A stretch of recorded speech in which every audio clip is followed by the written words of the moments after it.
साथियों जय मूल्यवासी। मेरा नाम सुधांशु मौर्य, आप देख रहे हैं सुधांशु एक्टिविस्ट। अभी सोशल मीडिया पे एक खबर बड़ी तेजी से फैल रही है कि कुंभ में 27 तारीख को एक समीक्षा किया जा रहा है जिसमें संत रहेंगे और जो पंडे पुजारी हैं, जो मठाधीश हैं, उनके द्वारा एक मंथन किया जा रहा है। और वो लोग 27 तारीख को यानी वसंत पंचमी के दिन हिंदू राष्ट्र का संविधान की घोषणा कर रहे हैं। यानी संविधान एक आने वाला है भारत में, वो भी हिंदू राष्ट्र का। तो पहली बात तो ये तो भारत जो 26 जनवरी 1950 को भारत का संविधान लागू हुआ, वो संविधान समता, स्वतंत्रता, बंधुता, न्याय पे आधारित समाज और राष्ट्र का निर्माण करने के लिए लागू हुआ। लेकिन आज ऐसी क्या जरूरत पड़ रही है कि एक नया संविधान लागू किया जा रहा है, या नया संविधान लागू करने की बात कर रही है पंडे पुजारी, जो कथाकथित अपने आप को संत महात्मा कहते हैं। क्यों लागू करना पड़ रहा है? क्या यह समता, स्वतंत्रता, बंधुता, न्याय पे आधारित समाज और राष्ट्र की निर्माण करने के लिए जो भारतीय संविधान लागू हुआ, क्या यह भारतीय संविधान को नहीं मानते हैं, इसलिए दूसरे संविधान को लागू करना चाहते हैं? बिल्कुल साथियों, आप सही सोच रहे हैं। ये भारत के संविधान को नहीं मानते हैं। जितने भी प्रयागराज में मठाधीश हैं, संत हैं, महात्मा आए हैं, पंडे पुजारी आए हैं, ये भारत के संविधान को नहीं मानते हैं। भारत के संविधान को तार तार करने की बातें कर रहे हैं। भारत में सांप्रदायिक दंगा फैलाने की बातें कर रहे हैं। बोल रहे हैं कि हिंदू राष्ट्र घोषित करेंगे और एक दूसरा संविधान, हिंदू का संविधान लागू होगा। क्या इस देश में अलग धर्म के लोग नहीं हैं? क्या यह देश किसी एक धर्म को मानने वाला देश है? ये धर्मनिरपेक्ष देश है, जो भारतीय संविधान के प्रस्तावना में कहा गया कि धर्मनिरपेक्ष होगा। लेकिन ये लोग क्या कह रहे हैं कि मैं हिंदू राष्ट्र घोषित करूंगा। आरएसएस 1925 में बनी और ये 2025 आ गया। आरएसएस को बनी 100 साल हो गया। वामसेप के लोग लगातार कहते थे कि आरएसएस 1925 में बनी, वो 100 साल होने के बाद अपना वो शताब्दी मनाएगा और उस शताब्दी में नया संविधान लागू करेगा। ये लागू हो रहा है, हिंदू राष्ट्र की संविधान। और लगातार वामन मिश्राम साहब तो ये कहते हैं कि हिंदू कोई धर्म ही नहीं है, वो एससी एसटी ओबीसी को ही हिंदू कहते हैं, ब्राह्मण लोग हिंदू कहते हैं। क्या इस हिंदू राष्ट्र में एससी एसटी ओबीसी को उनका प्रतिनिधित्व मिलेगा, उनका अधिकार मिलेगा? जो आज भारतीय संविधान में एससी एसटी ओबीसी को उनका हक अधिकार दिया गया है, उनका प्रतिनिधित्व दिया गया है, सरकारी नौकरियों में उनको आरक्षण मिलता है, स्कूलों में उनको आरक्षण मिलता है, समाज में उनको हक अधिकार दिया, समाज में मान सम्मान स्वाभिमान दिया, राजनीतिक पार्टियों में सम्मान सम्मान स्वाभिमान दिया, सांसद विधायक बनने के लिए उनको प्रतिनिधित्व दिया गया। क्या यह हिंदू राष्ट्र में मिलेगा? बिल्कुल नहीं मिलेगा। क्योंकि हिंदू राष्ट्र में साथियों ये की क्या बात कर रहे हैं कि कर्म आधारित वर्ण व्यवस्था को माना जाएगा। कर्म आधारित, कौन से कर्म की लोग बात कर रहे हैं? वही कर्म जो संविधान लागू होने से पहले, भारतीय संविधान लागू होने से पहले हमारे ऊपर थोपा गया था कि शूद्र का केवल काम है सेवा करना, और शेड्यूल कास्ट शेड्यूल ट्राइब को अछूत और जंगलों में भगा दिया गया। यानी जो चमड़े का काम कर रहा है वो चमड़े का ही काम करेगा, जो खेती कर रहा है वो खेती करेगा। यानी जो किसान का बच्चा है केवल किसानी करेगा, वो आईएएस बनने के लिए उसको अधिकार नहीं है। ये हिंदू राष्ट्र में होगा, ऐसा ये बात पेपर में लिखा हुआ है, ऐसे ये चीजें पेपर में लिखा हुआ है। आप सोचिए कितनी विपरीत परिस्थितियां देश में चल रही हैं कि ये लोग किस तरीके से बात कर रहे हैं। भारत के संविधान को तार तार करने की बात कर रहे हैं। न्यायपालिका क्या कर रही है? सुप्रीम कोर्ट क्या कर रही है? सवाल है मेरा। सुप्रीम कोर्ट को तुरंत इस पे एक्शन करना चाहिए। और ऐसे जो बाबा हैं जो देश में दंगा फैलाने के लिए और देश में सांप्रदायिक दंगा और भारतीय संविधान को नकारने की बात करते हैं, ऐसे लोगों को तत्काल प्रभाव से जेल होनी चाहिए। लेकिन हमारा भारतीय संविधान कितना अच्छा है कि इनको भी बोलने का अधिकार दिया जाता है। आज ये जो बाबा लोग बोल रहे हैं कि मैं हिंदू राष्ट्र बनाऊंगा, मैं ये बनाऊंगा, फलाना ढिमका बनाऊंगा, इन लोगों को भारतीय संविधान बोलने का अधिकार दिया, ये लोग बोल रहे हैं। लेकिन इनका अधिकार वहां समाप्त होता है जहां भारतीय संविधान के विरोध में बातें बोली जाए। तो ये भारतीय संविधान के विरोध में बातें बोल रहे हैं, ये दूसरों का हक अधिकार खत्म करने की बातें बोल रहे हैं। अभी आप अगर पेपर का सही से अध्ययन करेंगे तो इसमें तमाम प्रकार की बातें दी गई हैं। ये लोग बोल रहे हैं कि कर्म के आधार पे चीजें लागू होगा, और बोल रहे हैं कि ये संसार का सबसे पुराना प्राचीन न्याय व्यवस्था है। अरे कौन सी न्याय व्यवस्था की आप बात कर रहे हो? हिंदू प्राचीन है? सबूत दिखाओ ना। फिर नहीं होगा, इनके पास कोई सबूत नहीं है, ये सब कोई ऑथेंटिक नहीं है, अपोल कल्पित केवल बातें बोलते हैं। तो साथियों बहुत विपरीत परिस्थिति जा रही है। और क्या कह रहे हैं कि संविधान को बनाने में 12 माह 12 दिन में तैयार हुआ। और क्या कह रहे हैं, रामकृष्ण के राज्य मनुस्मृति और चाणक्य के अर्थशास्त्र के आधार पे ये संविधान है। मनुस्मृति की बात कर रहे हैं लोग। मनुस्मृति में शूद्रों को पढ़ने का अधिकार नहीं है, अछूतों को पढ़ने का अधिकार नहीं है, शेड्यूल्ड ट्राइब को पढ़ने का अधिकार नहीं है। यहां तक कि मनुस्मृति में यह लिखा गया कि अगर शूद्र पढ़ता है तो उसकी जीभ को काट लो। अगर शूद्र मंत्रों का उच्चारण करता है उसका जीभ काट लो। अगर शूद्र मंत्रों को पढ़ते हुए किसी पंडित पुजारी को सुन लेता है तो उसके कानों में शीशा पिघला के डाल दो। ये कितनी भयानक बातें लिखी गई हैं मनुस्मृति में, कितना जहर घोला गया है मनुस्मृति में। ओबीसी को जो इस देश में 62% है उनको शूद्र बना दिया गया। एक काम दिया गया, क्या काम दिया गया कि तीनों वर्णों की सेवा करो। और शेड्यूल ट्राइब को अछूत बना दिया गया कि उनको गांव से बाहर रखो। ये मनुस्मृति है। ब्राह्मण, क्षत्रिय, वैश्य, शूद्र, ऐसे 4 वर्णों में शूद्र, ये 4 वर्णों में बांट दिया गया। बांटने वाला कौन था?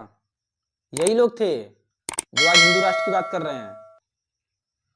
सीधा सीधा सवाल है, क्या हिंदू राष्ट्र में एससी, एसटी, ओबीसी को अधिकार मिलेगा? नहीं मिलेगा। क्या हिंदू राष्ट्र में एससी, एसटी, ओबीसी अपना संघ बना पाएंगे?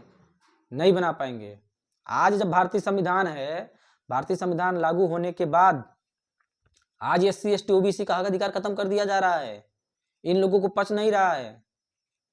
ओबीसी का बच्चा प्रोफेसर बन रहा है, ओबीसी का बच्चा बड़े बड़े यूनिवर्सिटी कॉलेजों में पढ़ रहा है, इनको पच नहीं रहा है। जाति के नाम पे प्रताड़ना करना देते हैं इनको, सुसाइड करना पड़ता है उनको, जान से मार देते हैं उनको।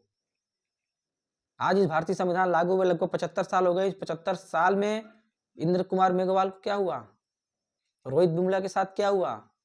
मध्य प्रदेश में कांड क्या हुआ कि एक बीजेपी का सांसद का प्रतिनिधि था, वो एक शेड्यूल कास्ट के ऊपर पेशाब कर रहा है।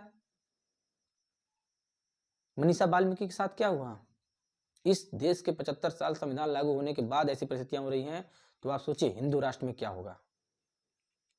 दूसरी बात, बहुत फंडामेंटल बात बता रहा हूं मैं, कि अभी एक कुंभ का क्षेत्र, ये पूरा इन लोगों का, हिंदुओं का क्षेत्र बताया गया।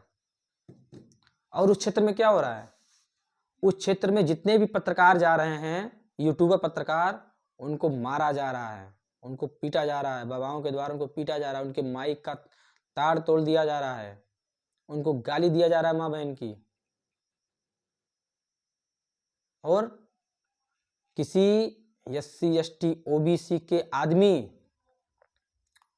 वहां पे पंडे पुजारी नहीं है, नहीं बन सकते हैं, कोई मठाधीश नहीं बन सकता। अगर आप वहां पे कोई सवाल पूछते हो तो आपको मार दिया जाएगा। ये हो रहा है, बहुत सारे सोशल मीडिया वीडियो पड़े हुए हैं कि पत्रकारों को मारा जा रहा है, किसी प्रकार की व्यवस्था नहीं है वहां पे। तो आप सोचिए कि जो क्षेत्र हिंदू राष्ट्र बनाया गया, हिंदू क्षेत्र बनाया गया, अगर ये पूरे हिंदू राष्ट्र बनाया जाता है तो क्या होगा। ऐसे बाबा तो खुलेआम मारपीट करेंगे, खुलेआम गाली देंगे लोगों को। बहुत सारे वीडियो वायरल हो रहे हैं कि लोग अपने रास्ते जा रहे हैं तो बाबा लोग उसको कोड़े से मार रहे हैं, अनाप शनाप की बातें बोल रहे हैं, गालियां दे रहे हैं। जो नाबालिग बच्ची थी, उसका एज 18 साल भी नहीं हुआ था, उसको दान दे दिया गया। यहाँ तक कि एक बच्चे के साथ एक पुजारी था, वो अपने आप को अघोरी बोलता था, पंडा पुजारी था, उसके साथ गलत काम किया, वो तो पुलिस पकड़ ली। ये मतलब कुंभ क्षेत्र में जो चीजें मैं बता रहा हूँ आपको, जब ये कुंभ क्षेत्र हिंदू का क्षेत्र बताया जा रहा है, या हिंदुओं का जो भी चीजें हो रहा है, अगर ये पूरे भारत में राष्ट्र लागू होता है तो कितना भयानक काम होगा, ये सोचिए। साथियों, बहुत विपरीत परिस्थितियां चल रही हैं। ये लोग पूरी तरीके से इस देश को तोड़ने की बात कर रहे हैं, खत्म करने की बात कर रहे हैं। ये राष्ट्रभक्त नहीं है। राष्ट्रभक्त वो है जो देश को जोड़ने का बात करता है, जो देश में समता, स्वतंत्रता, बंधुता, न्याय पे आधारित समाज और राष्ट्र का निर्माण करता है, जो भारतीय संविधान को बचाता है, जो संविधान में रह के बात करता है, उसे राष्ट्रवादी कहते हैं, उसे देशभक्ति कहते हैं। इनका, बीजेपी वालों का फर्जी देशभक्ति है। वो देशभक्ति के नाम पे प्रोपेगेंडा करते हैं, लेकिन देश के विरोध में काम करते हैं। ये चीजें दिख रहा है आज, खुलेआम गुंडागर्दी चल रहा है। तो साथियों, ये सोचने वाली बात है। सवाल करिए, आप जितना सवाल करेंगे उतना ही ये लोग डरेंगे आपसे, और देश में एक बहुत बड़े जन आंदोलन की ज़रूरत है। और लगातार वामसेफ, भारत मुक्ति मोर्चा, यानी वामसेफ के जितने भी आपसू संगठन हैं, वो लगातार इस देश में SC ST OBC मूल निवासी बहुजनों को आज़ाद करने के लिए, ब्राह्मणी व्यवस्था से उनको हुक्मरान बनाने के लिए लगातार वामन मेश्राम साहब निरंतर काम कर रहे हैं। तो आप लोगों को उनके संगठन से जुड़ के, उनके कंधे से कंधे मिला के इस आंदोलन का साथ सहयोग देना होगा। क्योंकि साथियों, एक RSS है, एक वामसेफ है। RSS ब्राह्मणों का संगठन है जो 1925 से लगातार काम कर रही है, और एक वामसेफ है जो 1978 से लगातार आज काम कर रहा है। RSS को 100 साल हो गया, लेकिन वामसेफ को केवल 50 साल हो रहा है। लेकिन इन 50 सालों में वामसेफ ने वो मुकाम हासिल किया कि RSS के हेडक्वार्टर को घेरने का काम वामसेफ के आपसी संगठन के कार्यकर्ताओं ने किया, भारत मुक्ति मोर्चा के कार्यकर्ताओं ने किया। तो ये ताकत है महापुरुषों की विचारधारा में। और आज वामसेफ की आपसी संगठन भारत मुक्ति मोर्चा के द्वारा भारत बंद किया जाता है। यानी 50 साल में ये चीजें भारत बंद करने के लिए काम पे आ गए। भारत बंद जैसे आंदोलन कर रहे हैं, RSS 100 साल हो गया, आज जो पूर्ण बहुमत में सरकार बना पाई। तो साथियों, वामसेफ को मजबूत करने की जरूरत है। अगर वामसेफ मजबूत होता है तो ये जो आज बहुत सारी बातें लोग कर रहे हैं, अनाप शनाप की बातें बोल रहे हैं, इनका मुंह बंद किया जा सकता है, इनको जवाब दिया जा सकता है, और संवैधानिक अधिकार पे जवाब दिया जा सकता है। संवैधानिक अधिकार पे इनकी बातें को बंद किया जा सकता है, इनकी बोली को। तो साथियों, आप वामसेफ से जुड़िए, क्योंकि वामसेफ ही एक ऐसा संगठन है जो देश में SC ST OBC minority NT DNT VGNT यानी देश के मूल निवासी बहुजनों को असली हक अधिकार के लिए बात करता है। बाकी लोग तो तमाम बातें करते हैं, लेकिन करते कुछ नहीं है, वो केवल बातें करते हैं। ये होना चाहिए, वो होना चाहिए, बाबा साहब का तेज से नाम लेंगे, लेकिन साथियों, वो आपके समाज के साथ, वो आपके साथ काम करने वाले नहीं हैं। वो केवल राजनीति के नाम पर रोटी सेक सकते हैं, और वही लोग बाद में बीजेपी से करोड़ों रुपए देकर अपना कार्यालय बनाते हैं। बहुत सारी बातें आई हुई हैं समाज में। तो साथियों, सोचने की बात है, दोस्त और दुश्मन की पहचान करने की बात है। और OBC हिंदू नहीं है, SC हिंदू नहीं है, ST हिंदू नहीं है। भारतीय संविधान हमको हिंदू नहीं कहती है, हमको SC ST OBC कहती है। और SC ST OBC को संवैधानिक अधिकार मिला है, हक अधिकार मिला है, प्रतिनिधित्व मिला है, हिंदू के नाम पे नहीं मिला। अगर आप हिंदू बनते हैं तो आपको शूद्र बनाया जाएगा, आपको अछूत बनाया जाएगा, और आपका सारा हक अधिकार छीन लिया जाएगा। आप गुलाम हो जाएंगे। गुलाम बनाने का काम आरएसएस के लोग कर रहे हैं। हमको आज़ाद बनना है साथियों। हमको फूले साहू अम्बेडकर की विचारधारा पे चलना है। इस देश में समता, स्वतंत्रता, बंधुता, न्याय पे आधारित समाज का, राष्ट्र का निर्माण करना है, तो हमें इस पे काम करना होगा। तो हमको बामसेफ से जुड़ना चाहिए। बामसेफ के तमाम आफू संगठन हैं, उनके साथ हमको जुड़ना चाहिए। जुड़ के उनके साथ आंदोलन करना चाहिए, कंधे से कंधा मिला के आंदोलन करना चाहिए। और जितना हो सके वामन मेश्राम साहब के बातों को देश के हर गांव में कोने कोने तक पहुंचाइए, क्योंकि ये मीडिया दिखाने वाली नहीं है। अगर मीडिया दिखाती तो आज मेश्राम साहब को दिखाती तो आधा से ज़्यादा मुझे लगता है कि देश की जनता में तो आंदोलन हो जाता, करोड़ों लोग सड़क उतर जाते। तो साथियों, हमको मेश्राम साहब की बातों को देश दुनिया में और गांव में कोने कोने तक पहुंचाना होगा, और ये केवल बहुजन समाज कर सकता है। इस देश में बहुजनों की संख्या 85% है, और तमाम हमारे क्षत्रिय समाज के लोग भी हैं, जो ब्राह्मणी व्यवस्था से पीड़ित लोग हैं, लाचार लोग हैं, मजलूम भाई भाई हो सकते हैं साथियों, और वो हैं। तो आप लोगों को इस बात को समझना होगा, और जो फूले साहू अम्बेडकर का आंदोलन चल रहा है इस देश में, बामसेफ चला रही है, उस आंदोलन से आपको जुड़ना होगा। और जुड़ने के बाद हम जो चाहते हैं, संख्या के आधार पे, आंदोलन के आधार पे इस देश को चलाया जा सकता है। तो आप अपनी प्रतिक्रिया जरूर दें और इस वीडियो को ज़्यादा से ज़्यादा शेयर करें। धन्यवाद। जय भीम, जय मूल्यवासी।